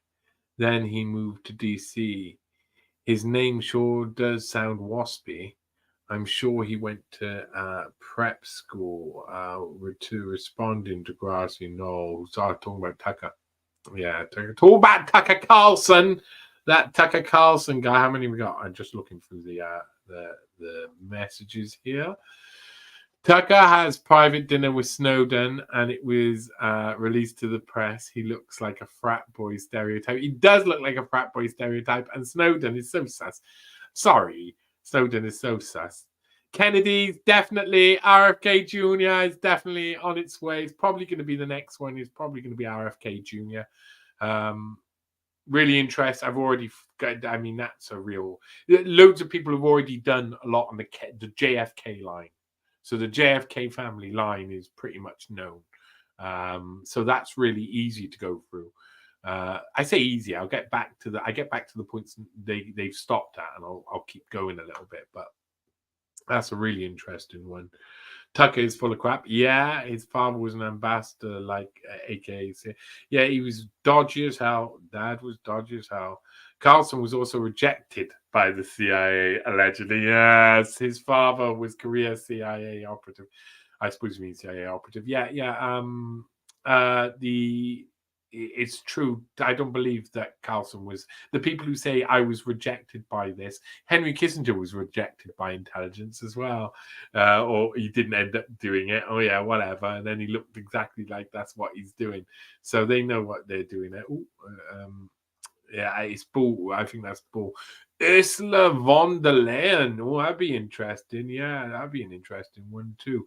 Maybe we do a few on the World Economic Forum and Euro sort of centric power players. I understood he meant CIA. He said his father was in the CIA skull and bone. Then he's definitely dodgy, isn't he? You've got to accept. My ancestors got a free ride here after the Battle of Worcester. I was involved, Halsey, in the Battle of Worcester. I lost a Wellington in Worcester, I believe, near the battlefield. I was involved when I was in the Sealed Knot. And I'm not surprised lots of people went running after the battles. Worcester, I was in Worcester a lot back in the day. Worcester and Gloucester, we used to hang around loads. Putin. Oh, that would be a hard one, wouldn't it? I'm currently again. I'm trying to go through some Russian family trees at the moment. It's really hard. That's really hard, especially Russians that lived in China. That's really hard. Well, Manchuria, because there was so much movement as well in Russia. You lose track of people, but it'd be very interesting to find out if Putin. It'd be very interesting to find out if these guys are all of the country they claim to be leaders of. I nearly took a job once as a boat manager in Monte Carlo. Oh, that would be a nice job, wouldn't it, Ray J? Oh, my lordy lord, it'd be a nice job. But it'd be a nice job to have if you can afford to live in Monte Carlo. I mean, that's the problem, is that Monte Carlo is insane. The prices are insane for everything. And it's just an insane place. It's like you can't go in a bar without being approached by some high-class hooker. That's one thing. You're 100%, you'd be like, hello. How are you? Oh, God. There you go. High-class hookers. There's lots of them. They're men with money. They're desperate to find their next husband around there. Very proactive about it too. But also gangsters, man. I mean, proper Italian mobster-looking motherfuckers that I was like, you do not want to step on their shoes. That's for sure. I was staying up on one floor, and it was an Italian wedding going on downstairs in the Monte Carlo Bay Hotel. I went up to the floor, and there's a load of bodyguards outside at loads of different rooms, all down, all with like their hands next to their waists, ready to shoot you if they need to. I don't see any Voltaires around. Ooh, there's not many around anymore. I didn't know they were Yallies. But I'm sure Tucker is a lifetime member of the Bohemian Club. Oh, I bet he is. CIA used to be all Yale, SMB, aka Owl Club. Yeah, there's. I did. I really interesting doing the running naked through Bohemian Grove news hounds. If anybody wants to go and watch them, they were really fun to do. So coming up to the end here, Honeysuckle. saying insulated lives of the elite don't want to mix with the rest because it will affect how they choose to invest. Can't be superior if you realize the money you have means little to most. It's true. It's true. Little to most, but then they don't, understanding how rich people see collateral is hard. I think when we were doing the enemies of humanity, the Keith Joseph one the other day, when we was talking about how he saw poor mothers as being unloved and unloving in a cycle of abuse that was terrible to the kids and the mothers and etc. That sort of view of how these elites have of other people down there, they don't even have a clue on what love looks like to us or what humanity looks like to us, because they don't have that same experience that we have. Very different experience. Can't be superior if you realize money doesn't, and the fact that that comes, a lot of it comes from the fact that how can they live like that in that poverty when you don't have a choice? When you live in poverty, you don't have a choice, but they do. And what have we got? Tucker is probably a false flag. Some people think he's seen the light, but I don't. Yeah, I think it's balls. Tommy was around before 77 were formed, but yeah, things get formed and then people get recruited. But Tommy Robinson's like launch onto the scene is very interesting. Why would this fresh-faced guy who hasn't got much to say, he's a bit cocky, he's a bit of a troublemaker, why would he become central to the National Front movement all of a sudden? It seemed like they wanted to change the guard and create what was going on. And Grassino, hi again. Oh my God, I got a lot to get through then.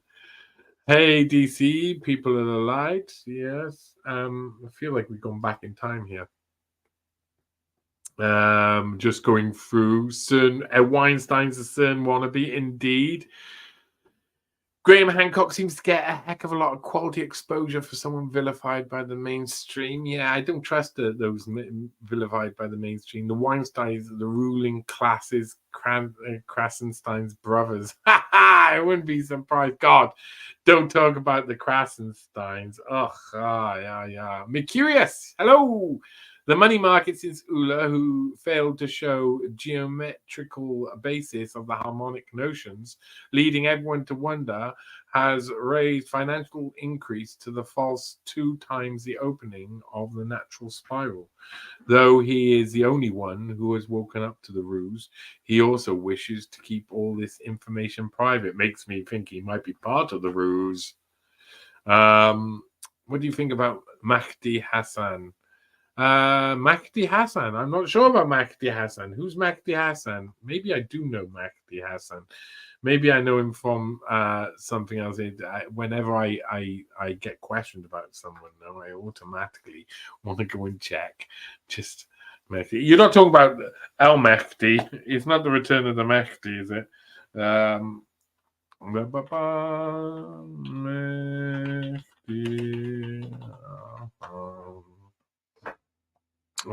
Oh right, okay, yeah. To be honest, I thought that's who you probably talking about. Sorry, my brain doesn't work very often. Yeah. So it's sus. All of the ones who are led to be. If you get contracts on these different supposedly independent news things, and you're plugged up as the best thing ever. I'm not sure about you. I've listened to a lot of what Mahdi Hassan said in the past. I don't trust him. Right. Complete construct. What we're talking, Abby Martin, complete. Robbie Martin, complete. I'm following that trail. That's one of the 3 investigations into the independent media that ended up just around Robbie Martin and how he constructed fake FBI propaganda as well during Iraq. And I've talked with other people behind the scenes who have given me great insight into Abby Martin and Robbie Martin, and Abby Martin was so pro jabs unbelievably in a way that was visceral and didn't make any sense. Such a construct. This artist who's willing to, be arty-farty, and then suddenly he's like this serious Russia Today host. Bull crap. All of it is bull crap, placed as anti-establishment. Bull crap. The Martins are some of the most sus, and they have a lot of my shit that happened has connections in the past year, has connections as well with the Martins that I'm still trying to pick apart, but I am picking apart, and I've talked to a lot of people. Abby Martin, sus as fuck. That's what I say, sus as fuck. And you said it twice. What do you think about Mehdi Hassan? But yeah, I still think that the same Hassan. All these guys, they come along and they're really they seem pleasant and they seem like they're speaking about the things you want them to speak about, but they're not getting anywhere. They're not doing anything. It's just funneling you into a room. GG seems to support UN programs. If you talk about Glenn Greenwald, because Glenn Greenwald does support the establishment, I'm sure.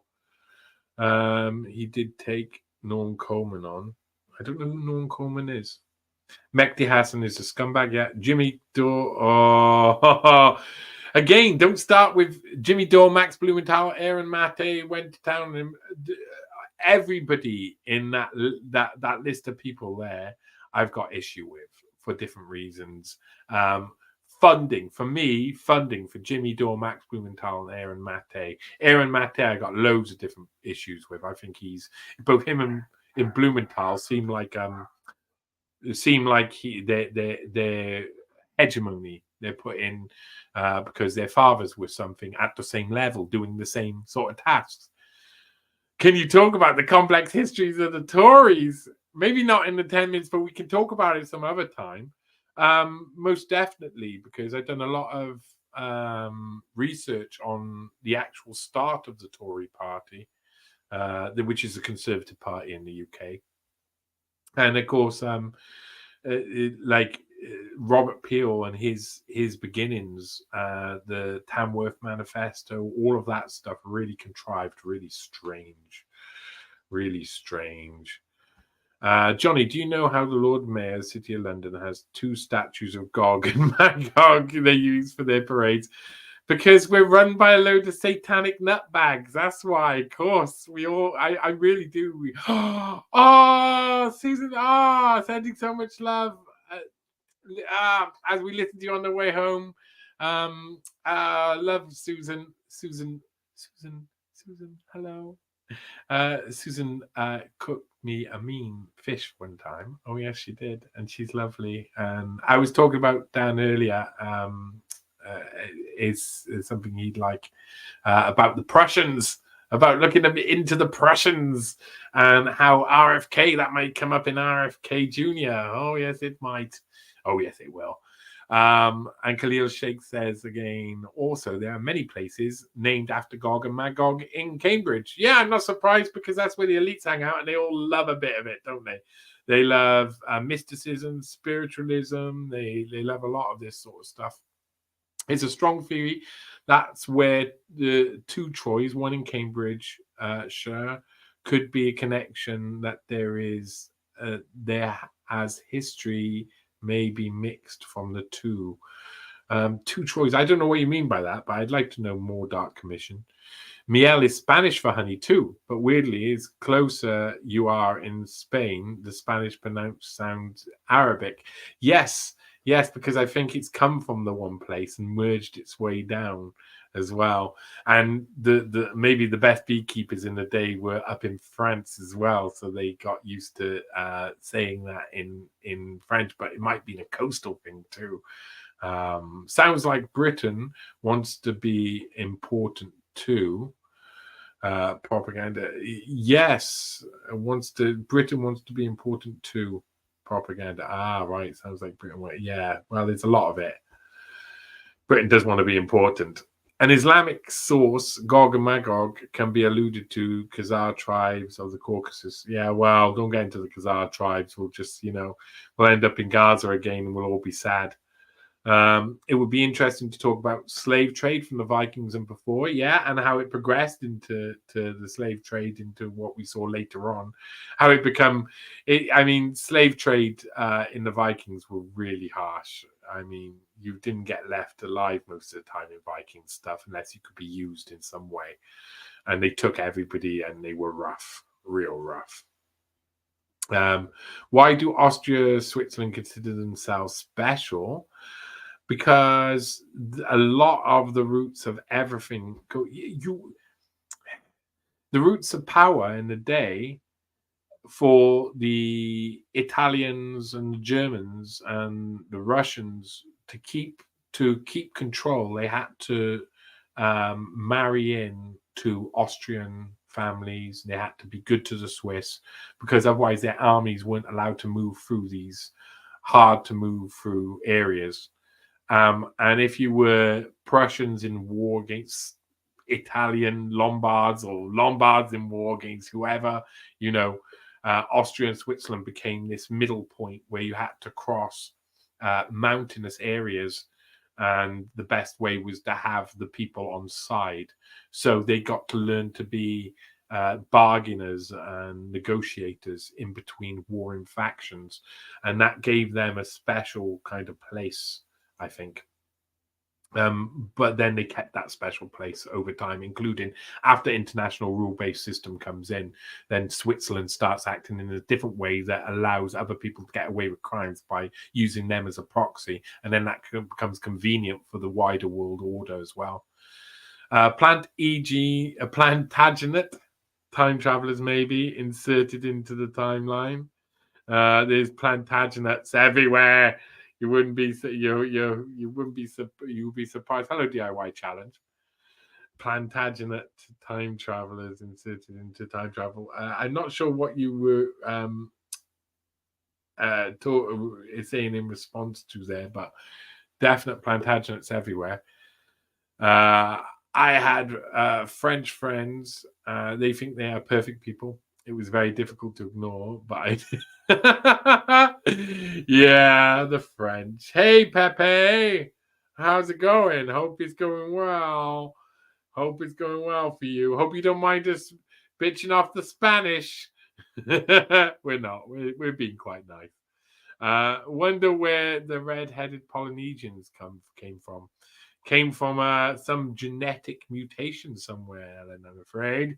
A genetic mutation. Yes. Makes them lesser people, It's not true. In the 13th century, there were great fear of Tartarians. Yeah. From the records by Raymond Lull, they seem to have been ruthless, marauding tribes. Can you speak about this as a push to think all tech comes from Tartarians is very popular psyop? Well, okay, that would be something to look into, but I'd have to look into it more, because the Tartars got murdered partially because of all of these rumors about things about them. They got brutalized, so it'd be interesting to know how much is true. That I'd have to do a load of research on. I recently found out that archaeological digs have uncovered ancient pyramidal structures beneath Ireland. Speculation is now that the cradle of life is in fact there, not Mesopotamia. Well, that might be true. I'd like to see the pyramids myself. Excuse me, don't worry about your errors. Yeah, I'd love to find is blood type a certain one as well. I don't know if blood type makes a difference. I don't know if that's like if people can smell the difference in blood or something. I don't know. Blood, but who knows where the cradle of civilization really lays? But I'd like to see some. It'd be hard to hide pyramids in Ireland because Ireland's so damn flat. But yeah, I'd be interested to know more about that. Of course, always interested. The new Men in Black, Lex and Brian Keaton. Yeah, you can't trust them. Right, we are right at the end here. We are right at the end. Most European countries think they are perfect. That's been the source of yes for a long time. There's a load of talk. I might have to skip over some of this because I'm going to have to go soon. Geneticists say red hair is inherently Scottish, but most of what genetics say these days is questionable. Yes, they do. Nice, just a Clintons, rah! Yeah, we got to do. It'd be interesting. I thought about that, doing the Clintons. I think you'd find Prussians again. I think the American power lines go back to the German power. Really do. Significance of Guy Fawkes. Ooh, that's a hard one because Guy Fawkes, I mean, he was put on display to show everybody why not to try and overthrow the government and the British establishment. And so he was tortured and murdered, and it's been brutally, and it's been celebrated ever since. That's quite important. But he was also, there was connections, there was religious connections there, and there were all sorts of conspiratorial connections. But it also, the reason why it got publicized so much, because it was one of King James at the time was really made it look like he was the investigator and he was the one who uncovered the gunpowder plot. So a bigger deal got made about it by the royal bloodlines, really. So what we got? Berserker Rothschild told me being poor is selfish. Yeah, you're very selfish, you poor people. Berserker Rothschild. It's Mehdi Hassan. Yes. I got it. My brain isn't working. I put in a lot of names and sometimes some pop out the side. And I am right at the end. There's a Blumenthal Mate might feel entitled, but I think they're genuine. I don't feel it with Mate. And I had this weird encounter with something that was a Russian intelligence op that had a conversation with me about them that made me suspicious. And everything else that's in the past made me suspicious. I wouldn't mind speaking about my suspicions to Max Blumenthal directly, but Aaron Mate won't, because Aaron Mate, he's an operation. That's what I feel. Spawned in, first time he appears on anything is having a conversation with Noam Chomsky in an independent movie, and then suddenly he's like center stage in loads of different supposed protest movements, and then it's nothingness. Like the Syrian stuff that he got, other people came along with that sort of stuff, and he thought the opposite and then changed his mind. The vaccinations, when it was important to stand up against it, he was all for it. And then afterwards, when it was a protest movement, he changed his mind. Don't trust it. Don't trust someone who flip-flops on every important issue. It looks suspicious. Albion Switz. Hello, Shalini Sampson. I wouldn't know. Oh, question. How do you do it so well? Oh, Abe, you're so nice. I don't know what you're talking about. You must be talking about shaking me hips when I'm dancing. I'm not sure. I'm not sure even, like, you know, I'm a very weird person. Albion was an ancient name for Scotland. Yes, it was. Of course. Slowly lost. These things are slowly lost. So West Bromwich Albion, was that something to do with Scotland? I'd like to know about that. Round and round in circles we go. Yes.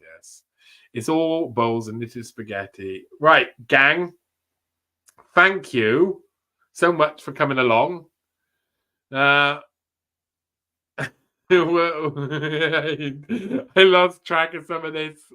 Oh, here we go. When I was a kid, I had a mate. I thought you were talking about mate. I had a mate, and you could tell what he'd had for lunch because it was down his tie.